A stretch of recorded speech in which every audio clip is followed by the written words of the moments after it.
Hello everyone and welcome back to the channel exam जाने थेरिया। आज हम आपके सामने प्रियम्बल के कुछ क्वेश्चंस के साथ आए हैं और आइए इन क्वेश्चंस को देखते हैं और अपनी नॉलेज को टेस्ट करते हैं।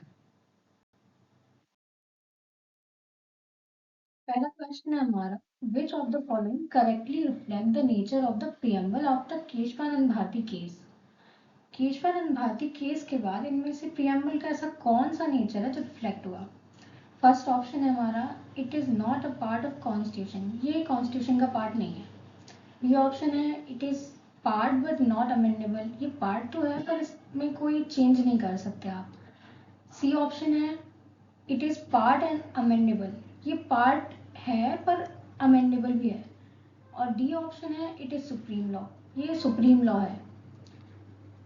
तो जिसको भी इसका आंसर पता हो वो कमेंट में आंसर कर सकता है। तब तक हम इस क्वेश्चन को देखते हैं। तो एक्चुअली हुआ क्या था कि ये केस 1973 का फेमस लैंडमार्क केस है, केशवानंद भारती वर्सेस केरल स्टेट। इस केस बेसिक स्ट्रक्चर की डॉक्ट्राइन आई हुई थी। 13 जजेस की बेंच थी और उन्होंने डिसाइड किया था कि ये पार्ट तो है और अमेंडेबल भी है, बट कॉन्स्टिट्यूशन की बेसिक स्ट्रक्चर में कोई चेंज नहीं आना चाहिए। तो अभी तक आपने आंसर कर दिया होगा और आंसर समझ भी आ गया होगा आपको। चलिए, तो इसका आंसर होगा हमारा ऑप्शन सी। ठीक है, नेक्स्ट क्वेश्चन पे चलते हैं।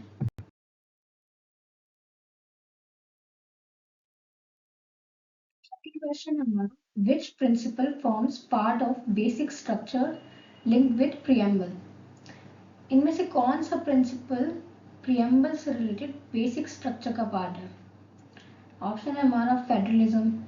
इसको हम ऐसे समझ सकते हैं कि इंडिया में सेंटर और स्टेट के बीच में जो पावर है उसका डिस्ट्रीब्यूशन है। जैसे कुछ काम स्टेट को मिले हैं, कुछ काम सेंटर को मिले हैं। फॉर एग्जाम्पल, पुलिस का काम और एग्रीकल्चर का काम स्टेट का है, जबकि डिफेंस और रेलवे को सेंट्रल गवर्नमेंट देखती है।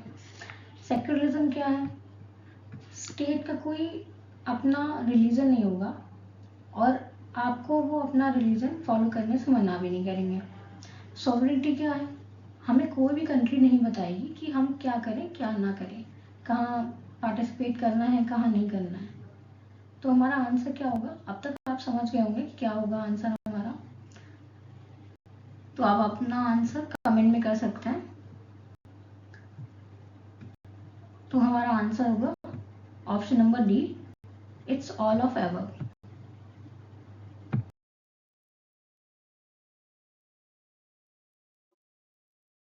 क्वेश्चन जो कि है, which statements covered regarding we the people। we the people के अकॉर्डिंग कौन सा ऐसा है जो इन ऑप्शंस में सही है। क्या वी द पीपल से हमें मोनार्की पता चल रही है, या फिर सोवरेनिटी ऑफ पीपल पता चल रहा है, या फिर वी द पीपल ये इंडिकेट करता है कि पार्लियामेंट सुप्रीम होनी चाहिए, या फिर फेडरल डोमिनेंस की बात करते हैं।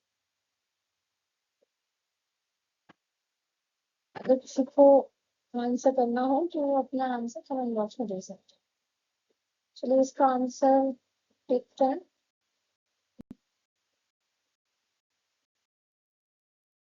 इसका आंसर हमारा ऑप्शन बी,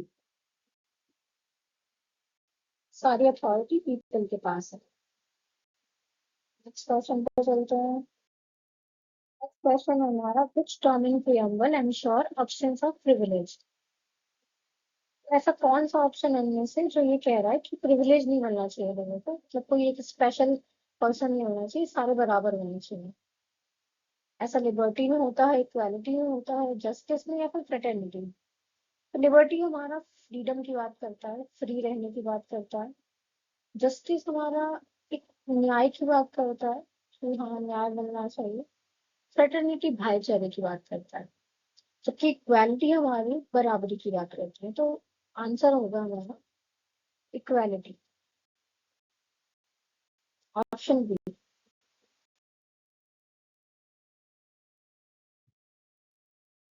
तो नेक्स्ट क्वेश्चन है हमारा, preamble acts as which of the following, preamble किस तरह से काम करता है? Option A source of power, क्या सारी पावर प्रियम्बल से आती है? लिमिटेशन ऑफ पावर, क्या ये पावर्स को रोकता है, लिमिट करता है? या फिर आइडेंटिटी कार्ड ऑफ कॉन्स्टिट्यूशन, ये बताता है कि कॉन्स्टिट्यूशन में क्या क्या है? तो इसका सही आंसर होगा हमारा option C, identity of constitution. ये बताता है कि आगे कॉन्स्टिट्यूशन में क्या क्या अवेलेबल है, तो क्या क्या दिया हुआ है। Okay, next question is which doctrine links preamble with basic structure? Options हैं हमारे Eclipse doctrine, basic structure doctrine, severability doctrine, harmonious construction. अच्छा, इसमें तो कुछ एक्सप्लेन करने की भी जरूरत नहीं है, आपको समझ में आ गया होगा। लास्ट क्वेश्चन के अकॉर्डिंग आप देख सकते हैं इसका आंसर क्या होगा, basic structure doctrine. Next question पे चलते हैं।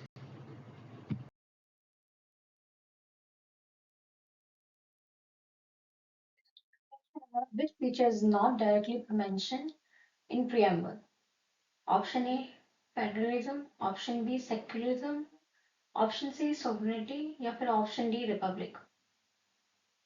ओके, सेक्युलरिज्म, सोवरेनिटी और रिपब्लिक, ये तीनों वर्ड हमारे प्रियम्बल में मेंशन है, जबकि फेडरलिज्म जो वर्ड है वो मेंशन नहीं है, डायरेक्टली मेंशन नहीं है, इनडायरेक्टली कहा गया है। ओके, इसके अलावा हमारे प्रियम्बल में डेमोक्रेटिक वर्ड भी दिया हुआ है, डेमोक्रेटिक और सोशलिस्ट, ये दोनों वर्ड और दिए गए हैं इसमें। तो इसका आंसर होगा हमारा फेडरलिज्म, जो कि डायरेक्टली मेंशन नहीं है हमारे प्रियम्बल में। नेक्स्ट क्वेश्चन देखते हैं आप।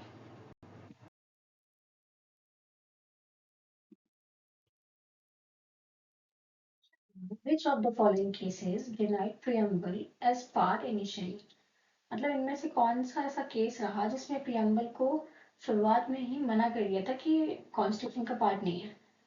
ऑप्शन ए है हमारा बेरुवारी केस, जो कि 1960 में हुआ था। नेक्स्ट ऑप्शन है मिनर्वा मिल्स, जो कि 1980 में हुआ था। नेक्स्ट है गोलकनाथ केस, जो कि 1967 में। और लास्ट हमारा ऑप्शन है एस आर बोमई, जो कि 1994 में हुआ था। जो मिनर्वा केस है वो जो 1980 में हुआ था, तो ये तो आप समझ ही सकते हैं कि केशवानंद भारती का केस होने के कितने साल बाद हुआ ये केस। ठीक है, और जो एस आर बोमई है वो 1994 में हुआ, तो ये दोनों की तो बात ही नहीं कर रहे हैं। पर 1973 यानी कि केशवानंद भारती के केस के होने से पहले दो केस हुए हैं, एक बेरोवारी केस और गोलकनाथ केस। ठीक है, तो गोलकनाथ जो केस था, इनके केस में बात हुई है, इसको मेंशन किया गया है प्रियम्बल को, बट क्लियरली मेंशन नहीं किया गया कि ये कॉन्स्टिट्यूशन का पार्ट है। बट जो बेरोवारी केस था 1960 में, उसमें स्टार्टिंग में इन्होंने मना कर दिया कि कॉन्स्टिट्यूशन का पार्ट नहीं है। तो सबसे पहला केस यही हुआ था 1960 में। तो आंसर होगा हमारा Berubari case, option A.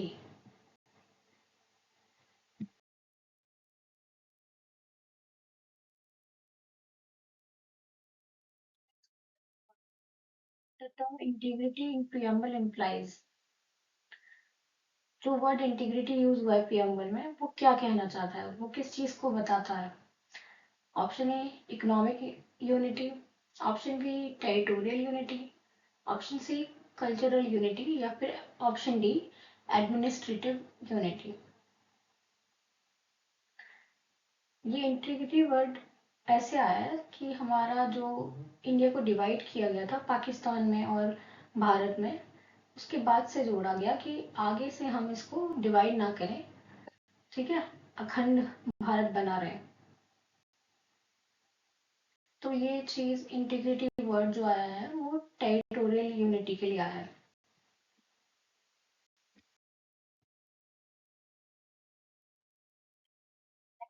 Which value ensures participatory governance? इनमें से ऐसा कौन है जो पार्टिसिपेटरी गवर्नेंस को इंश्योर करता है? सबसे पहले तो पार्टिसिपेटरी गवर्नेंस समझो, मतलब पीपल नॉट जस्ट वोट, वो पॉलिसी मेकिंग में भी पार्टिसिपेट करते हैं, डिसीजन मेकिंग में भी पार्टिसिपेट करते हैं, वो आपकी गवर्नमेंट को चूज करते हैं, तब जाकर वहां पर गवर्नमेंट बनती है। तो कौन ऐसा है जो ये बता रहा है कि पार्टिसिपेटरी गवर्नेंस होनी चाहिए? रिपब्लिक होना चाहिए, या फिर डेमोक्रेटिक होना चाहिए, सोवरेन, या फिर सोशलिस्ट? तो इसका आंसर होगा हमारा डेमोक्रेटिक, ऑप्शन बी।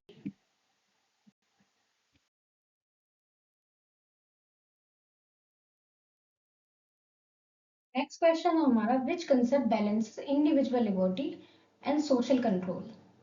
ऑप्शन है हमारे justice, equality, fraternity, secularism. Okay, balance of individual liberty and social control को समझते हैं। इंडिविजुअल लिबर्टी मीन्स हम अपनी लाइफ को फ्रीली जी सकते हैं, जो काम करना है कर सकते हैं, पर सोशल कंट्रोल कहता है कि तब तक कर सकते हैं जब तक किसी को नुकसान नहीं पहुंच रहा है, और अगर आप नुकसान पहुंचाएंगे तो सामने वाले पर्सन के पास कोर्ट जाने का राइट है। तो इनमें से कौन सा ऑप्शन है ऐसा जो ये कह रहा है कि अगर आपकी लिबर्टी किसी को नुकसान पहुंचा रही है या कंट्रोल में नहीं है तो वो कोर्ट जा सकता है? तो आई थिंक आपको ऑप्शन समझ आ रहा होगा कौन सा है। आप कमेंट कर सकते हैं आंसर। तो इसका आंसर होगा ऑप्शन नंबर ए, जस्टिस। आप न्याय पा सकते हैं कोर्ट में जाकर अगर कोई अपनी इंडिविजुअल लिबर्टी का मिसयूज करता है।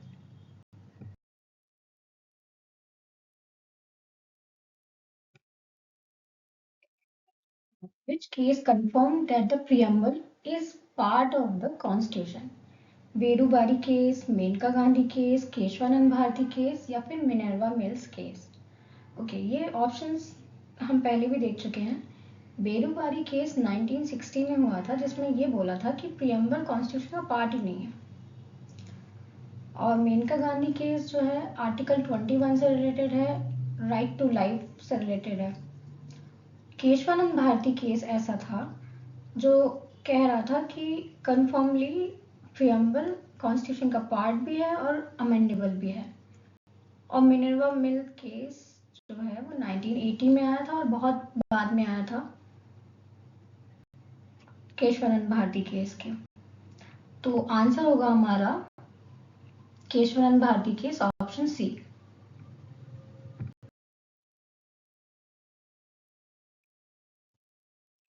नेक्स्ट क्वेश्चन है हमारा, which term promotes economic equality? Option है हमारे सोशलिस्ट, रिपब्लिक, सेक्युलर, या फिर सोवरेन। ओके, सोवरेन मीन्स होता है कि हम अपने इंटरनल और एक्सटर्नल मामले खुद हैंडल कर सकते हैं। सेक्युलर मतलब क्या होता है? गवर्नमेंट का कोई रिलीजन नहीं है और आपको भी अपना रिलीजन फॉलो करने के लिए कोई नहीं रोक रहा। रिपब्लिक मीन्स जो हमारा हेड है यानी कि प्रेसिडेंट है वो इलेक्ट होता है। ऐसा नहीं होता कि पहले उनके पिताजी बैठे थे फिर उनका बेटा बैठा है, ऐसा नहीं होता, वो इलेक्शन होता है उसके लिए। ओके, नेक्स्ट है हमारा ऑप्शन सोशलिस्ट। गवर्नमेंट सोसाइटी के वेलफेयर के लिए काम करेगी और इकोनॉमिकली बैकवर्ड लोगों के लिए पॉलिसी बनाएगी। तो इसमें से कौन सा ऑप्शन होगा जो राइट होगा, जो इकोनॉमिक क्वालिटी देगा? वो होगा option A, socialist.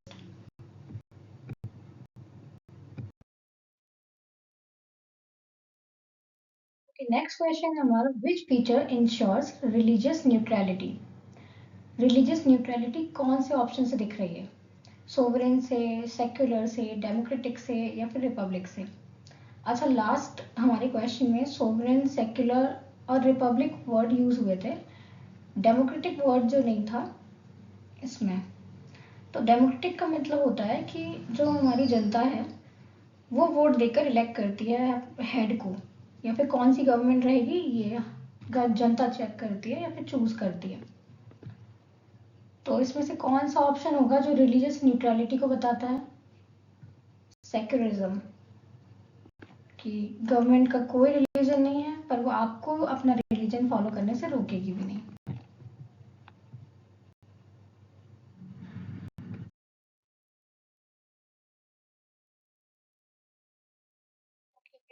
Next question.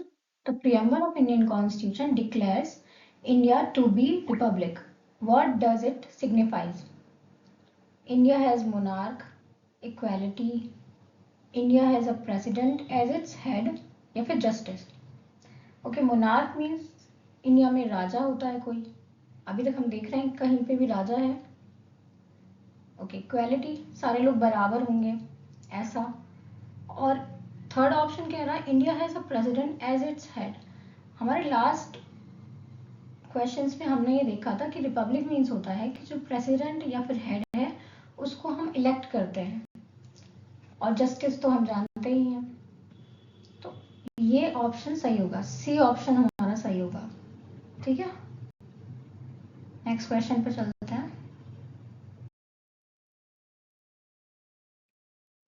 Next question हमारा, which part of preamble reflect political justice. Indian citizen को गवर्नेंस में बराबर का पार्टिसिपेट करने का राइट है. इनमें से किस में? ऑप्शन ए है इलेक्शन, ऑप्शन बी है यूनिवर्सल अडल्ट फ्रेंचाइज, या फिर सी रिप्रेजेंटेशन, या फिर डी ऑल. अच्छा, इलेक्शन जो है वो सभी लड़ सकते हैं, बस इंडियन सिटीजन होना चाहिए. और इलेक्शन को सभी पार्टिसिपेट कर सकते हैं या फिर सभी लोग वोट कर सकते हैं अगर वो 18+ हैं. रिप्रेजेंटेशन को हम ऐसा समझ सकते हैं कि पार्लियामेंट में या फिर स्टेट लेजिस्लेटिव में सारे स्टेट के लोग पॉपुलेशन के बेसिस पर इक्वल सीट्स में रहते हैं. तो इसका क्या आंसर होगा? पॉलिटिकल जस्टिस कैसे डिफाइन होगा? इलेक्शन से, या फिर यूनिवर्सल फ्रेंचाइज से, या फिर रिप्रेजेंटेशन से? तो इसका आंसर होगा हमारा ऑल,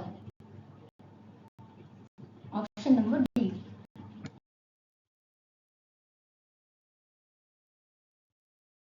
नेक्स्ट क्वेश्चन है हमारा, विच अमेंडमेंट एडिट इंटीग्रिटी. जो इंटीग्रिटी वर्ड है वो प्रियम्बल में किस अमेंडमेंट के थ्रू ऐड किया गया? 44th amendment, 42nd amendment, 86th amendment, या 52nd अमेंडमेंट? ओके, अभी तक प्रियम्बल में सिर्फ एक बार अमेंडमेंट हुआ है जो कि 1976 में हुआ था, जिसमें इंटीग्रिटी, सोशलिस्ट और सेक्युलर वर्ड ऐड किए गए थे. और ये अमेंडमेंट 42nd अमेंडमेंट था. तो इसका राइट आंसर होगा option number B, 42nd amendment. Next question देखते हैं.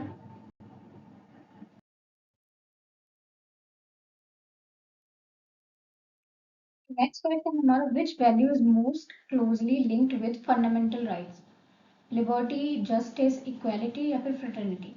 क्योंकि क्वेश्चन से ये समझ में आ रहा है कि फंडामेंटल राइट्स की बात हो रही है जो कि लिबर्टी से मिलता जुलता है. ठीक है, तो ये इसका आंसर होगा हमारा liberty, option A.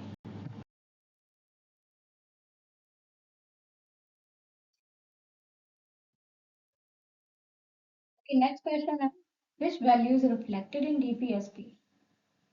Option A liberty, B citizenship, C welfare state, या फिर D fraternity? Okay, DPSP means होता है directive principle of state policy, जो कि इंडियन कॉन्स्टिट्यूशन के पार्ट 4 में है. ये एक तरीके की गाइडलाइन है कि गवर्नमेंट सोशल और इकोनॉमिक वेलफेयर के लिए काम करेगी. ठीक है, तो इससे बात समझ में आ रही है आपको कि ये वेलफेयर स्टेट की बात हो रही है. तो ऑप्शन नंबर सी सही है हमारा, वेलफेयर स्टेट. नेक्स्ट क्वेश्चन देखते हैं हम.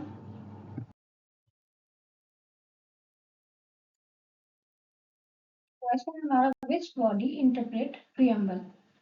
प्रियम्बल को डिस्क्राइब या फिर डिफाइन कौन कर सकता है, किसको राइट मिला हुआ है?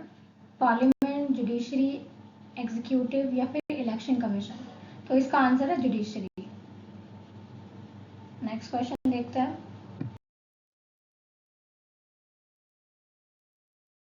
Which principle is implicit in republic? Option A है इक्वालिटी ऑफ स्टेटस, बी है नो हेरिडिटरी रूल, सी है रिलीजियस फ्रीडम, या फिर वेलफेयर स्टेट? अच्छा, रिपब्लिक को हम पीछे काफ़ी सारे क्वेश्चंस में कर चुके हैं, तो आपको आंसर देने में प्रॉब्लम नहीं होनी चाहिए. इसका आंसर आप कमेंट बॉक्स में करना, ठीक है। इसका आंसर होगा option B, no hereditary rule. हमारा हेड या फिर प्रेसिडेंट जो है वो इलेक्ट होकर आता है, ना कि हेरिडिटरी है।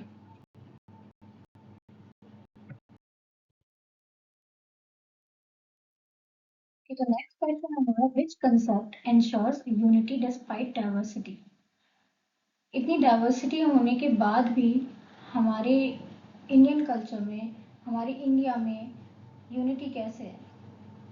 तो ऑप्शन है हमारा इक्वालिटी, लिबर्टी, फ्रेटर्निटी या फिर जस्टिस।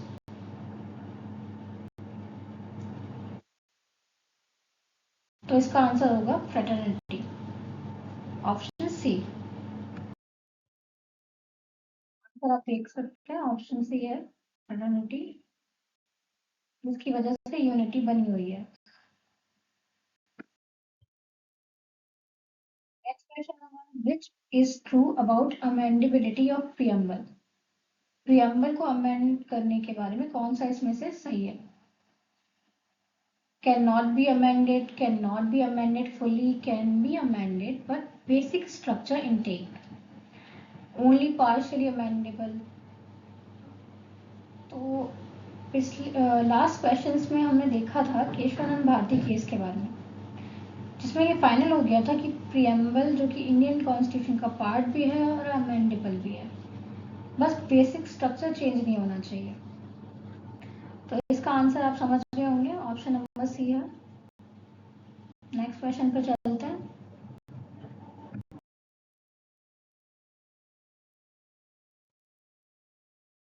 तो ये रहा हमारा next question, which ideal reflects moral obligation among citizens. मतलब सिटीजन्स के बीच में मोरल ऑब्लिगेशन को कौन रिफ्लेक्ट कर रहा है इन ऑप्शंस में से? अब मोरल ऑब्लिगेशन क्या होता है? मतलब नैतिक जिम्मेदारी की बात हो रही है कि लोग बिना लॉ के भी, लॉ नहीं है फिर भी लोग सही क्या है गलत क्या है समझ में आ रहा है उनको, लोगों को समझ में आ रहा है कि सही क्या करना चाहिए या नहीं करना चाहिए ये चीज़। एग्जाम्पल के लिए आप समझ सकते हैं, किसी के साथ मिसबिहेव नहीं करना चाहिए, लोगों की हेल्प करनी चाहिए। अब इसके लिए हम रूल तो नहीं बनाएंगे, है ना, और रूल बनाना भी नहीं चाहिए। ठीक है, लोगों को ये बात पता होनी चाहिए कि हमें ये चीज़ करनी है कि नहीं करनी है। तो इसका आंसर है हमारा ऑप्शन डी, फ्रेटर्निटी। भाईचारे की वजह से लोगों में ऐसी फीलिंग आती है कि वो मोरल रहे। नेक्स्ट क्वेश्चन है हमारा, which is not included in liberty. Thoughts, expression, faith, property. Okay, constitution में थॉट्स, एक्सप्रेशन, बिलीफ, फेथ की लिबर्टी दी हुई है, ठीक है, बट प्रॉपर्टी की बात नहीं करी है। ठीक है,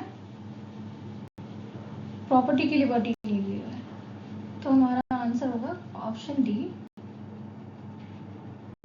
ये हमारा लास्ट क्वेश्चन था।